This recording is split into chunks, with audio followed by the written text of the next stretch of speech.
لروجاوای کردستان او عرض زویین کود ناوا پروژه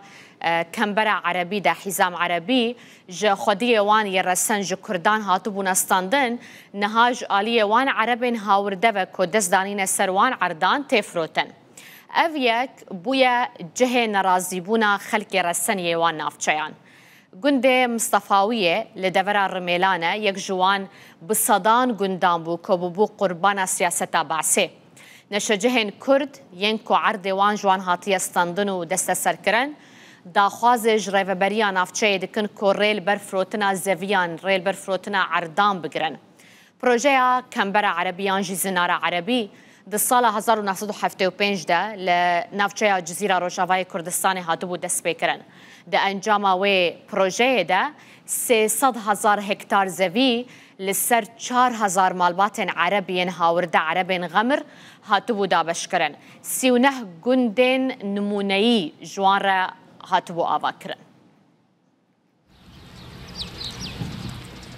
گنده مصطفاویه سرب دور ارمیلان یا هرما دیرکه اروج آوای کردستانه یک جسدن گندانا گونشتجین وان بونا قربانین پروژه زنارا عربی نها عربین هاورده گوب مغموریتن ناس کرن وان زویین کش خودین وان ان رسن هاتبون ستاندن و لسر عربین هاورده هاتبون دابش کرن دفروشن کرین و فروتن وان زویان بویا جه نرازی بونا خودین رسن ان زویان زیور حاجو کو مالباتاوی یک جمالبات هری زررمند بوش پروژه زنار عربی شتورا مدیایی یا روداوی را گوت پیوسته دستلات هرم تدبیر راگرتنا کرین و فروتنا بوان زویان بگربر ام جیوکا مالباتا حاجو دنگه خواه دگهنن برپرسیارین هرمه و دستلاته کو تدبیرن پیوست بگرن بر کو اف یک به سکناندن براستی مجارا زویان مجارک به اولهیان تویوه گرید داییه یعنی اف عربین هاورده آنی بون بوی مثلا پیک آنینا زنار عربی و زوی جه خودیوان ین کردین رسن هاتن ستاندن بداره زوره هاتن ستاندن و لعربان هاتن بلاف کرن جانجام زنار عربی کل هرم جزیره یا روش آوای کردستان هاتبو جیب جی کرن 300,000 هکتار زوی جه خلق رسن این هرم هاتبون ستاندن او زوی بسر 4,000 مالبات عرب هاورده ده هاتبو دابش کرن 3 گندین نمونهی جوان عربان را لسر خاکا گندین کرد هاتبون آوا کرن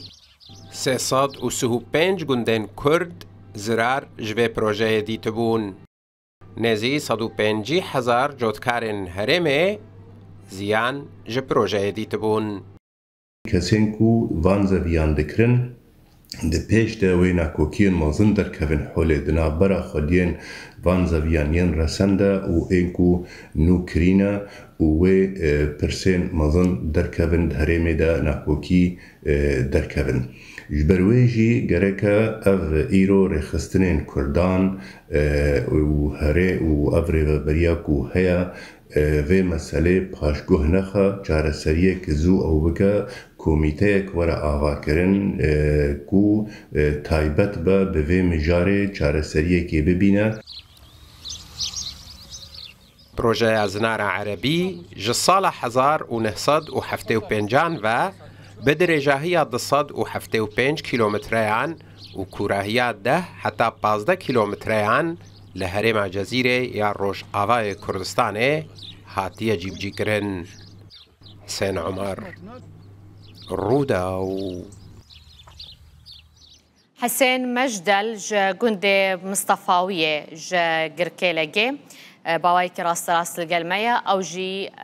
یک جوان کسانه کمال باتا وان جیج بروی پروژه زیان دیتنه پریزدما و باش و سپاسون میوانه رو داوینه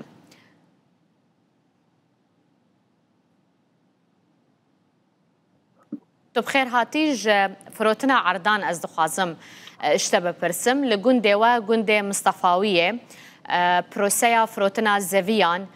چاب ریو دچه شکنگی و دست بکریه شکنگی و او عربین غمر یلویده که زویان دفروشن شەباش مامۆستا چاوێ سپاسیا قەنادا ڕوودا دکەم و سپاسیا تەماشاوانە دکەم کۆنێکی گۆداریامە بکەم کرم بکن پرۆژەها gelekî دادارî me kir yanî weke melak xwe vearda û bi giştî Kurda di sê mijara de dadariya wê me bû lê nêzîkî hema di mehaya gelekî em dibînin rewşeke awartir çê dibe چه شد بجد مهاده چه بویه piştî biryara dewleta Sûrî ku biryar da ku careke dî ji çi kesî emlakî çûbin ji sala 1960 ve ku wan emlaka careke dî lê vegerînî wedî dewleta Sûrî biryar da ême dît ev xemir difroşin ve arda difroşin bawayekî neşerî ne fermî دفروشن kesî که dikirin jî bi rastî difroşine beşek jî difroşine Kurda ew Kurdê dikirin jî nizam çi rengî lêdmezin çi şeklî tiştekî nerast e gerek e em weke Kurd باشه em erdê xwe nekirin باشه اجبوكو زلال بكاك حسين يعني اوينكو عرضي يعني عربي غمر ذكرن كردن ببراني كردي كي جا نافچينا mamosta wallahi Kurdê Rojava giştîne yani gorî tiştan dibînin ne Kurdê di deverê tenê ne Kurdê xelkê me Kuban ne xelkê me ji derve jî ji derve Cezîrê ne gelek jê ji ticaretê re dikirin weke simsartî yani çuwalek باشه او نزانن كو اف عرض يعني بخوي كردابو د بروجيا زناره عربي ده اش كردان هاتي استاندن Berê mamosta herkes zanî mane ev mesela ha nêzîkî 5 salî ye yani tip Kurd di Rojava de dijî xelkê me koçber bû hatî Rojava zanî çaw Kurdê me xwe deverî nizan herkes zanî باش كاك حسين ما تشاوا كرينو فروتن تيكرن يعني بريكا مكتبية أوفيسية يان تشاوا mamosta gelek civana goriya gahiyem bêdehsin dirêka eşxas hariya ew eşxas ji derbê mekatiba dironin yek ji ber me pirsiya ji mekatib bijin eqûdê wan cem çê nabin yani ne bi resmiyetê de çê dibin ama beşekî mezin jê direya muhamîne re çê dikin yani avokat ew muhamî jî ez bawer dikim şeklekî ne yani bê belge kaxizekî di navbera her du tarafa de çê dikin û dewletê de tiştekî wilo fermiyet nîne beşekî piçûçek ji bo em ji were bidine xuyakirin beşekî piçûçek ji ba erdê hatî yani mawinda kirî ev dewletê dawa ji ber ew însanê girtî jî behsiyê gelekî xurt bûn di nav dewletê de hinek ji wan niha tabû ware tawa kesk yani em şêr dibêjin ama beşekî gelekî piçûçik e ya dî jî mesela ji were bidime xuyakirin yani yê me weke xweçane weke xweçanê gundar cema باشه أفيكا باش بيشاني ما بدا شمرة بيجا أفتشي أوا دستيتا ده أف بلغيات دستيتا mamosta ده ev sene temlîk e evadî xweçanê heyamê dewleta Osmanî ne يا كود بيجا أف عرضي ويا يا مال باتا ويا يعني belê ev ard dibêjê tê de her tiştî zelal dike Belê. divê de daniye qas donimin yani hemû tiştê de zelal e û ne bes gundê Mustafawî yani ev gundê ev yê Kordovana yani herêma Abbas Hevgiştî ev yê gundê cîlika herêma Abbas Hevgiştî xweçanê wê û yani bilgiyê yê kevin û isbat dike ku Kurd xwe deverê ne cem me hene yani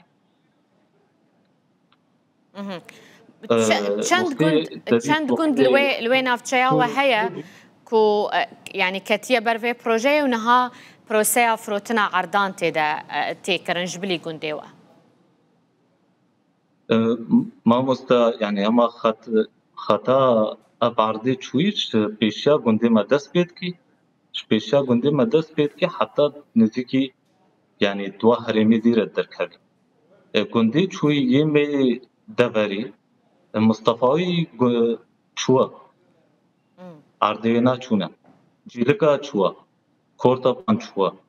ملی علوان که وا چوا يعني هم گنده می آواسا بگشتی ضرر دید نش بو به مسئله يعني نه مثلا نه باشا او عربين باشا ابي الجندي وعربي غمر يكو عرضان دفروشن او تشد بيجنوا يعني نا بيجنوا كو اف عرض نيوان بو هاتنا سر عرضي ولسر مالو ملكي ورونشتن ها تشاوا دفروشن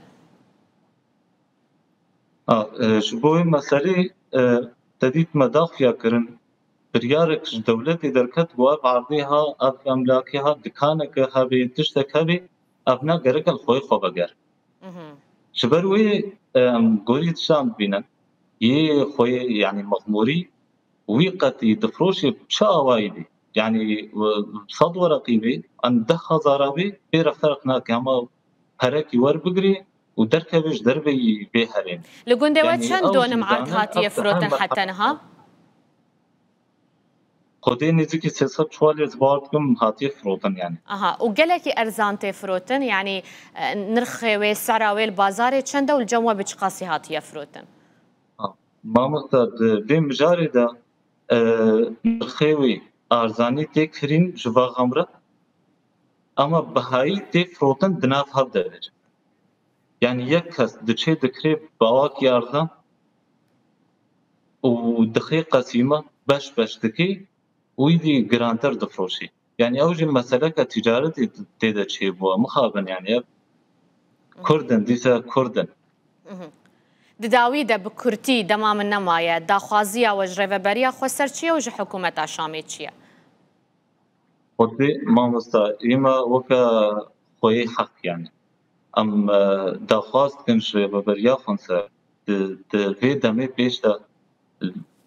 حدا كيج بي مسألة رديني او يكجبر چند جارا چونه سازی يعني محكمه چونه زراعه چونه بلديه هر کس دبجي اف کار نکاريمه قرارك سياسي دبي قرارك سياسي هري ام جد بجنا اف کار نکاري وي und dبينن بيش و مزرعتنا افكرن هر تشتينا افكرن شبوچين حدا كنادين تمام قرارك سياسي حتى دركبي بي وضعي زراعتي ده بهلن نهلن تكسافايا تشيبكي يعني اب هيفيامش اداري بله وبراسي اندريا قناطر ودوران خاص دقي خو بگهن بارتي مي كردي بگشتي جناب سروق طيبات يعني مداخله في وضع بكي جبر قلقي انها ام ترسن يعني ترس مرحه قدامي بيش ايديام نما كاربن خيطري سر گنجي خو كن خوردي خو بكن باش مشكلات نابر بقول بياواكي دي وتشتكي قلقي مهمه ام الفيدي بحكم خبرك شاند يا وكا عشير وكا مالبات ام جبو مسألة سياسية كردي مي روجاوا كصبا نبيجن ولا وخست اواكي دي يعني وقالك يا سباسيا قناطر وداو كنت قالك بخير هاتي ازقلك سباسياتكم تو بخير هاتي حسين مجدل جوجندي مصطفاويه تو ميفاني روداوي بوي